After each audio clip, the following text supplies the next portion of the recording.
ना मानू ना मानू ना जानू रे, मगर मेरे बगैर भी कोई मैं ना मानू रे, मेरे बगैर भी कोई हो सकता है मैं ना मानू ना मैं जानू रे। तो होता क्या है साहब कि जब रावण ने सीता हरण के लिए लक्ष्मण रेखा पार करने की कोशिश की तो समझ आ गया कि ये नामुमकिन है, लक्ष्मण रेखा पास नहीं की जा सकती।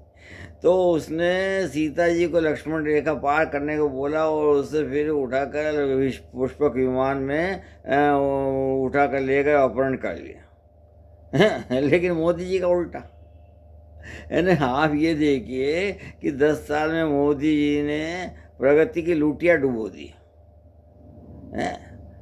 और कहते क्या हैं कि द्रुमक के पास भ्रष्टाचार का कॉपीराइट है ना। अब जबकि इलेक्ट्रल बॉन्ड का कच्चा चिट्ठा भी देश की जनता जान गई है, जो दुनिया का सबसे बड़ा घपला है और जिसके लिए देश की वित्त मंत्री निर्मला निर्मला सीतारमण के पति, जो देश के प्रमुख अर्थशास्त्री हैं, उन्होंने अभी अपने इंटरव्यू में एक जगह साफ कह चुके हैं कि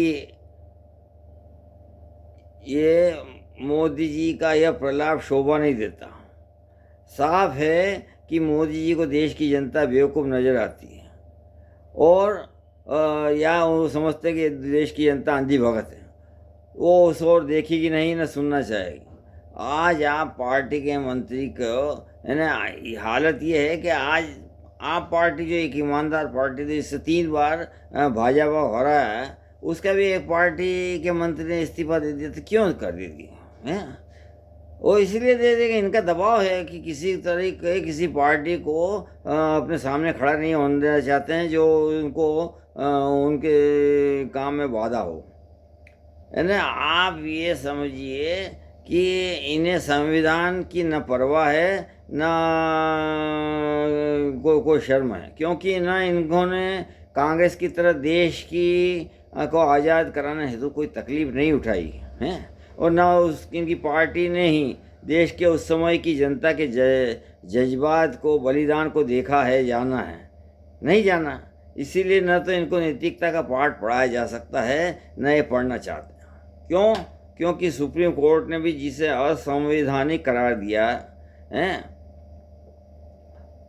जिस इसकी जिम्मेदारी भी मोदी जी ने दक्षिण भारत में एक इंटरव्यू में साफ तौर पर यह कहकर ये स्वीकार किया कि इलेक्ट्रल बॉन्ड इनका ही कारनामा है, तो जिसको कि सुप्रीम कोर्ट ने असंवैधानिक बताया था। क्योंकि कोई नैतिकता वाला होता तो अभी तक त्याग पत्र देता, लेकिन यह या तो विदेश में होता है या लाल बहादुर शास्त्री के ज़माने में होता है। क्यों कि इस अभी इसलिए वित्त मंत्री निर्मला सीतारमण के पति ने भी कहा है कि ये चुनाव आखिरी चुनाव है।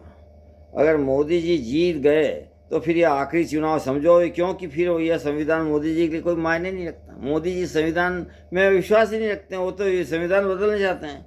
इसलिए साफ बात है कि इस बार जनता को कमस कर्ज करके इस चुनाव में मोदी जी को हराकर उनकी औकात दिखाना होगी, और वरना देश ये फिर गुलामी की जंजीरों में कस। सही है, साफ बात है, इनको मोदी जी को हराना है ना, उनको औकात दिखाना है, तो ये जरूरी है।